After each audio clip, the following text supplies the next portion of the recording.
Olá pastor, olá pastora, olá você líder de ministério, meu nome é André Vargas, sou pastor da Primeira Igreja Batista da Ilha, em São Francisco do Sul, Santa Catarina. Estou aqui junto contigo hoje para compartilhar contigo um pouco sobre discipulado, o tema desse ano da Cidade Leadership Conference. Nós temos aprendido muito sobre isso nesses dias e eu quero compartilhar contigo algo dentro desse tema tão abrangente que Deus tem falado ao meu coração nos últimos dias, e eu tenho falado isso com a minha igreja também, que eu acho que cabe dentro desse tema de discipulado. Tantas coisas nós poderíamos falar sobre o que é discipulado, como fazer discípulos, as estratégias necessárias, os ingredientes necessários para formar discípulos para Jesus. Mas hoje eu quero compartilhar contigo algo que eu acho que é muito importante também, principalmente no momento em que nós estamos vivendo culturalmente, aqui no Brasil, com a cultura emergente,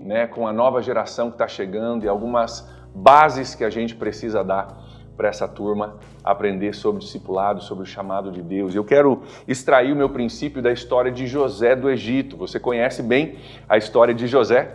José é uma grande figura do Antigo Testamento, tem lições incríveis para todos nós na história desse grande homem de Deus, e eu queria mostrar para você aqui um desenvolvimento de maturidade que acontece na história de José ao longo de vários anos. Quero salientar para você que isso não acontece da noite para o dia, mas é um processo de aproximadamente 15 anos na vida de José, onde ele parte de uma imaturidade e vai para uma maturidade maior nas coisas do Senhor. E eu creio que isso tem a ver com o nosso chamado de discipular, de fazer discípulos, é ajudá-los a amadurecer e a entender o projeto e o sonho de Deus para a vida de cada um deles. E José, você sabe muito bem, ele era um sonhador. José era aquele que aos 17 anos de idade teve um sonho. Eu quero salientar uma coisa aqui para você que é muito importante. Esse sonho de José, ele não tirou da cabeça dele. Esse sonho de José, ele veio, de fato, era um sonho de Deus. Mas José, na sua imaturidade, não soube lidar bem com esse sonho. Eu quero ler contigo Gênesis capítulo 37, versículo 5 ao versículo 7, só para você ver essa história tão bem conhecida. Diz assim: certa vez José teve um sonho, e quando ele contou para os seus irmãos esse sonho, eles passaram a odiá-lo ainda mais. Versículo 6, ouça o sonho que eu tive. Ele disse: nós estávamos amarrando os feixes de trigo no campo, quando o meu feixe se levantou e ficou em pé, e os seus feixes se ajuntaram ao redor do meu e se curvaram diante dele. José tem um sonho dado por Deus? Sim, dado por Deus. Mas ele vem na sua imaturidade dos 17 anos e ele conta esse sonho para os seus irmãos. E José, nesse sonho, ele representa o feixe dele em pé e os seus irmãos todos se curvando. Os irmãos que já não gostavam de José agora gostam menos ainda de José. E até depois no texto questionam, você vai reinar sobre a gente? O que você está dizendo, José? E é interessante porque José, ao receber esse sonho, esse projeto de Deus que de fato se cumpriria na vida de José, José ele começa a pensar que era a respeito dele. José começa a entender, cara, esse sonho é a respeito de mim, olha o que Deus vai fazer, olha o que vai acontecer comigo, olha as pessoas que vão se prostrar diante de mim. E na sua imaturidade ele começa a pensar que é a respeito dele. Querido pastor, querida pastora, líder de ministério, no nosso projeto de discipular pessoas, esse é um desafio que nós temos também. De entendermos que, sim, existe um sonho de Deus para a vida de cada um dos discípulos que Deus nos deu. Existe um sonho de Deus para a vida de cada um daqueles que estão debaixo da nossa liderança, da nossa tutela, mas como José, muitos deles começam a sua jornada de discipulado, sua jornada de conhecimento, de crescimento, pensando que é tudo a respeito deles. Que o sonho é para mim, é sobre mim, olha só o que vai acontecer comigo, e olha só o que eu vou fazer, olha só como os outros vão se prostrar diante de mim.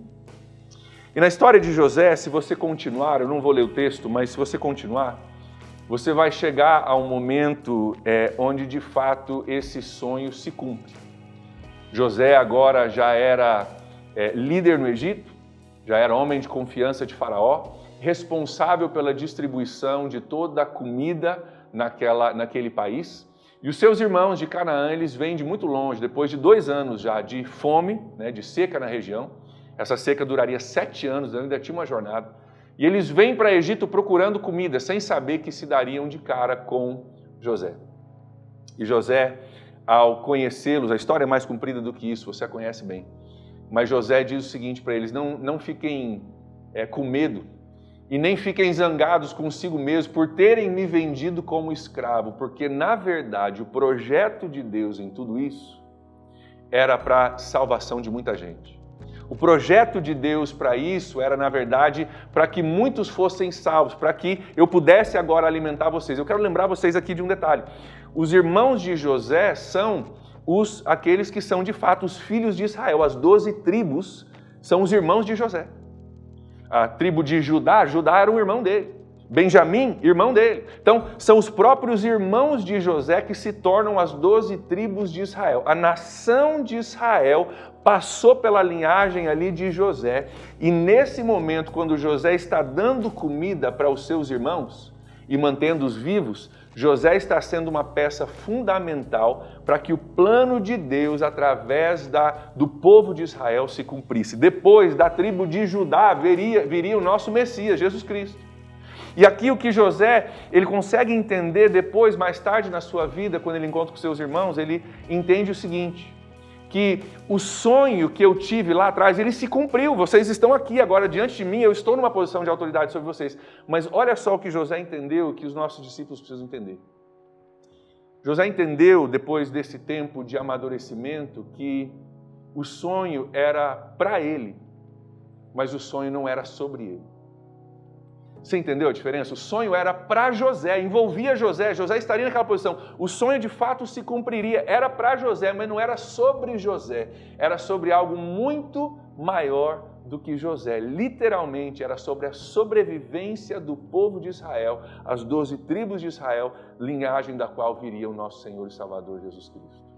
Da mesma forma, um dos nossos desafios, pastora, líder de ministério, é nós criarmos um ambiente de aprendizado e uma caminhada a longo prazo com os nossos discípulos, de tal forma que eles possam entender que existe um sonho de Deus para eles, sim, isso é ótimo, maravilhoso, deve ser celebrado, mas que esse sonho é para eles, mas não é sobre eles. Para que eles possam entender que aquilo que eu vou desenvolver, aquilo que Deus colocou nas minhas mãos para fazer, aquilo que Deus me confiou, é maravilhoso e deve ser celebrado, mas é para ser usado em prol de algo muito maior do que mim mesmo, muito maior do que a minha grandeza, do que o meu nome, do que a minha fama. Deus está desenvolvendo um projeto, e esse projeto ainda passa por mim e por você hoje. Nós fazemos parte de um projeto eterno de Deus que ainda está caminhando e sendo desenvolvido pelo mundo. E nós temos um sonho, sim, um sonho de Deus para nós, mas não é sobre nós, é sobre o projeto de Deus. Que eu e você possamos liderar os nossos discípulos, possamos ensinar os nossos discípulos, possamos viver a nossa vida de uma forma a comunicar que nós, inclusive, entendemos que existe um sonho de Deus para nós. Existe um sonho de Deus para cada um de vocês. Mas esse sonho é para nós, não é sobre nós. Que nós possamos viver isso. E que os nossos discípulos, vendo isso na prática, na minha vida e na sua vida, possam entender também que existe um sonho de Deus para a vida deles. Mas não é sobre eles, é sobre algo muito, muito maior. É sobre o plano de Deus que está sendo desenvolvido no nosso planeta Terra e chegará à conclusão no dia que o nosso Senhor e Salvador Jesus Cristo voltar. Que Deus te abençoe demais, que você possa discipular com sabedoria, com amor e que você possa ver o plano de Deus para a sua cidade, para a sua igreja, para a sua congregação se cumprindo cada dia mais. Deus abençoe.